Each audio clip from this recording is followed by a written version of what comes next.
बच्चों डर ये है सबसे बड़ा, और जो होना भी चाहिए, कि पेपर 60 मिनट में है, क्या मैं इसको टाइम से कर पाऊंगा? यह सबसे बड़ा डर। अगर किसी बात से आपको डर लगना चाहिए तो वो इस बात से लगना चाहिए, क्या मैं पेपर 60 मिनट में कर पाऊंगा? इस बात से जरूर डरो। और बच्चों, आप जिस भी क्रम में पेपर करते हो, आप मेरे कहने से अपना एक क्रम बना लेना। क्योंकि बच्चे लोग ये सोचते हैं, सबकी एक कॉमन सोच होती है, यार हिंदी और जीएस में कितना सा टाइम लगे, पहले इन नहीं करके देख लूं। तो जो इनको कर गया वो पेपर में लुढ़केगा, उसका टाइम पूरा नहीं पड़ना। इसका लॉजिक बता देता हूं। जो बच्चा ये सोचता है कि मैं हिंदी या जीएस को पूरा कर लेता हूं, तो जो चीज भी आप पहले करोगे उसको बहुत ध्यानपूर्वक पढ़ के करते हो।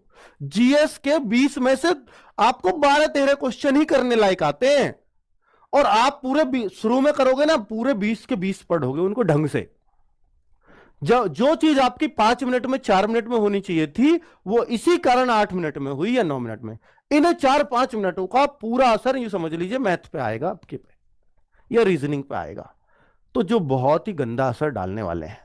ठीक है, तो आपसे मैं कहूंगा कि आप जो भी क्रम में पेपर करते हो, प्लीज उसको चेंज करके आप सबसे पहले रीजनिंग करो, दूसरे नंबर पर हिंदी करो, और तीसरे, बेटा देखिए, अगर रीजनिंग ने आपका तालमेल खराब भी किया, जैसे आपको लगे यार अभी तो मेरा 1 मिनट में एक ही क्वेश्चन हो रहा है, पर यह हो रहा है रीजनिंग का है, यह बड़ी बात है। रीजनिंग का हो रहा है, टाइम टेकिंग है, कोई बात नहीं, रिलैक्स रहिए।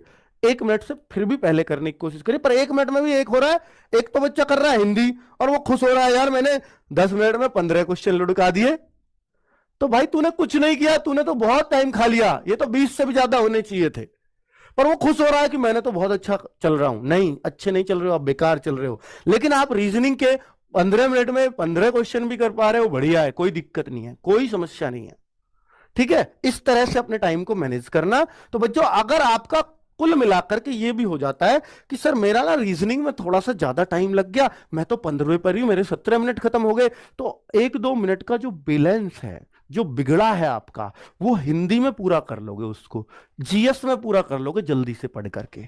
लेकिन अगर हिंदी जीएस पहले ही कर लिए तो आप अपना बैलेंस नहीं बना पाओगे पेपर में। ये पहले कर लिए, अब मान लो इनमें ज्यादा टाइम दे दिया, रीजनिंग को कम बच रहा, मैथ से बैलेंस बन रहा, मैथ तो और अपना टाइम और दूसरे का भी खा जाएगा। मैथ तो ऐसी चीज है। तो इसलिए मैं आपसे कह रहा हूं कि सबसे पहले रीजनिंग करना, बैलेंस खराब होगा तो बना देगी। कौन बना देगी? हिंदी बना देगी, जीएस बना देगी। ये क्या कर रहे हैं। और बेटा एक लास्ट में जो बात है वो मैथ्स की कर रहा हूं, एक बात ये ध्यान दे लेना। इन्हें बताइए यार क्या है ये, तो मैथ्स का बच्चों जो लास्ट में जो मैथ्स होगा, उससे फायदा ये होगा आप लोगों को, मैथ्स से फायदा ये होगा आप लोगों को बच्चों लास्ट में करने का, कि लास्ट में बचता है आपके पास बड़ा लिमिटेड टाइम।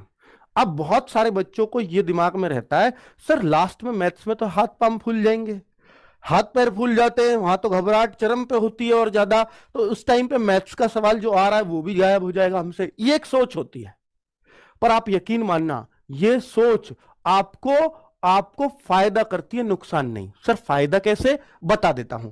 मैं ये मूंड मारता मारता आपसे थक गया हूं कि मैथ्स के उन क्वेश्चनों को, या रीजनिंग में भी ये करना जो क्वेश्चन एक बार में समझ में ना आए उसको गोला कर देना, और जो एक बार में समझ में आ जाए बस उसी को करना।